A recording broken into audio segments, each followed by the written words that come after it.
Hello, everyone, and welcome again to another Teacher Joseph podcast. Well, where I live here in the UK, there's a beautiful red sky. It looks like it's beginning to disappear now, but it's been here since dawn, and it's reminding me of the English proverb which says, "Red sky in the morning is the sailor's warning, and red sky at night is the shepherd's delight."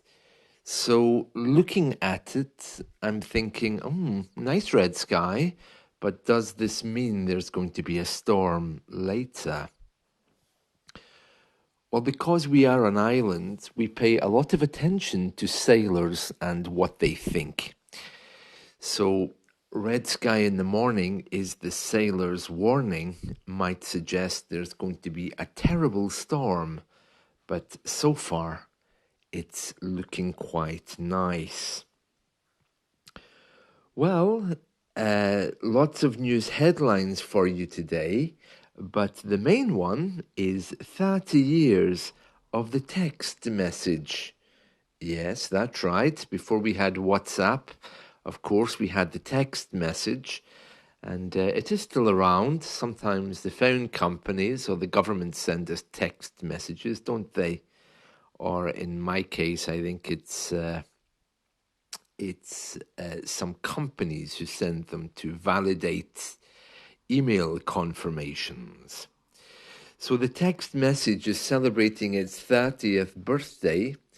The first one was sent to a mobile phone by a Vodafone engineer in Berkshire in the UK on the 3rd of December 1992.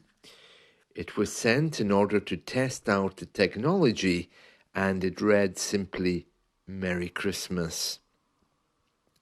Neil Papworth sent it to one of the firm's bosses, Richard Jarvis, who was at a Christmas party, and he didn't get a reply. Isn't that just typical? You wish someone Merry Christmas and they don't reply. I hate that. But I think in this case it was actually because of the technology.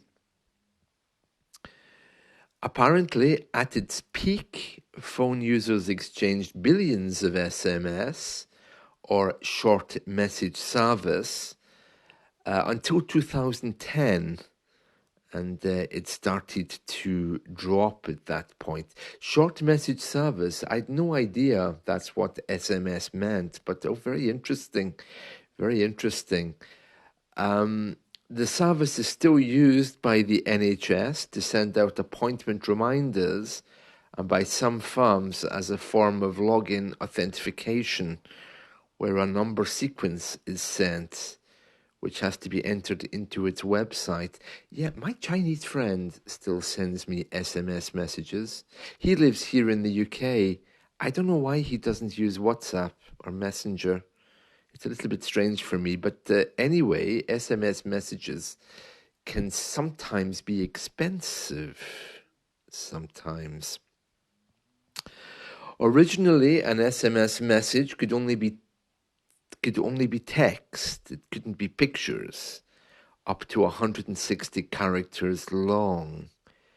The concept actually came about in the early 1980s, but it was 10 years later before they could actually work on mobile devices. Most early phones had numeric keyboards with 2 or 3 letters attached to each number. Oh yeah, I had the Nokia 3310, and it had an Arabic keyboard as well as the English letters. Obviously, I was living somewhere else at that point. I think that came from Libya, that phone that I had, that Nokia 3310. I don't remember, but very interesting. Very interesting. These days, of course, we don't need those because we're all using touch screens, aren't we? Yes, apparently it became very popular very quickly to use SMS. Oh, I remember my first SMS. I was texting home, uh, only 3 potatoes, please, because I'm on a diet. That was my first SMS. Oh dear, that was funny. Anyway, that's today's, or one of today's headlines at least. Lots of other things. Rapper jailed for tree attack. Let's see, what's this? Brit nominee Pas Salou jailed for Coventry violent disorder. Oh well, hopefully that means something to somebody. What's this? Student died after suspected spider bite. Oh really? Hull University student has died after suspected spider bite. Now this is a headline. That's why there's no article there. Otherwise, it would say, Hull University student. Okay, so a student died of sepsis after a suspected spider bit him and left a gaping wound in his back. Oh dear, that doesn't sound good. Harry Bolton, 19, was found dead in his apartment after he complained of feeling unwell. His flatmates had reported a spider infestation in their shared student accommodation, but an inspection found nothing unusual. Oh, really? These spiders, terrible, isn't it? He went to the hospital with a high temperature and a fast heart rate. Doctors couldn't find anything to indicate what was wrong, so he self-discharged himself from hospital. Oh, that's always a bad idea.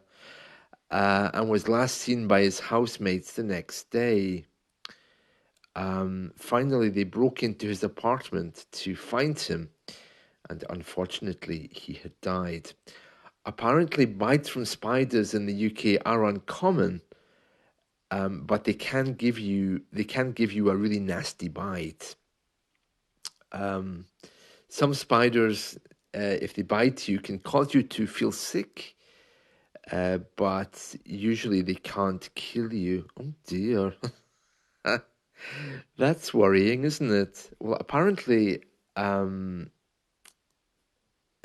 inquest of his death has found that they found a wound the size of a pound coin. Okay, that's about the size of a euro, a little bit smaller. A flatmate of Mr. Bolton told the coroner he suffered a similar bite on his neck in August 2021. And he was given antibiotics. Oh dear. Oh well, too late now because he's dead, but a very sad story. Well, I've never heard of a spider killing anybody, but I can tell you that cows here are very, very dangerous, and you have to be very careful with them. As a boy, I remember walking past cows and not feeling very afraid, but these days, perhaps because of noise pollution, because of the way that we live, cows feel very threatened. And another headline in the news of this week is that a bunch of cows attacked an old man and sadly he died. Yeah, our cows are known for this. You have to be very careful with them. If you're ever walking in the British countryside, don't approach a cow. And if you have a dog or if you're on a bike, you should change direction immediately. Cows are very, very nervous these days, and you need to be very, very careful with them. I myself last year was happily walking through a field when a bunch of cows surrounded me, and I very quickly had to move out of the field and across a tiny little river which they couldn't get across. Yeah, they can be really nasty. What they do is they'll knock you to the ground and stamp on you, and you may not be able to escape. They can be very powerful, very strong animals if they get upset. Sometimes they do it to protect their young. Other times they do it because they feel very threatened by you. But yeah, if you're in the UK and you're walking, you need to be careful. I have been discussing this point with people around the world, and it seems that everyone thinks it's funny that a cow can kill people. But here, the cows really are upset. I suspect it's just by modern living, or maybe they know we're going to slaughter them and eat them. I'm not sure which of the reasons is the correct one. But yeah, our cows are definitely not to be played with, that's for sure. So yeah, if you see a bunch of cows, back away in the direction that you came. Well, that's it from me. So I hope you enjoy the rest of your day, and I hope you've enjoyed this little podcast. So let's talk again soon. See you and goodbye.